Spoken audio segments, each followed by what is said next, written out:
ফেলা বিশ্বকে নয়, তাদের সব অভিযোগ জমিয়ে রাখছেন হাসরের ময়দানের জন্য।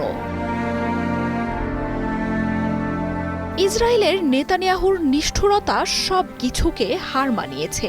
১.৫ বছরের যুদ্ধে ২৫ লাখের বেশি ফিলিস্তিনিকে হত্যার পর কেবলই গাজায় ফেরত এসেছিলেন বাসিন্দারা। মাটির সাথে মিশে যাওয়া তাদের আবাসস্থলেই আল্লাহর কাছে শকর জানিয়ে শুরু করেছিলেন পবিত্র রমজান মাসের আনুষ্ঠানিকতা। তবে কোনো সতর্কতা ছাড়াই নেতানিয়াহুর বাহিনী গাজায় আবারও নরক নামিয়ে এনেছে। অব্যাহত বিমান হামলা থেকে রেহাই পাচ্ছে না গাজার কোনো অংশই।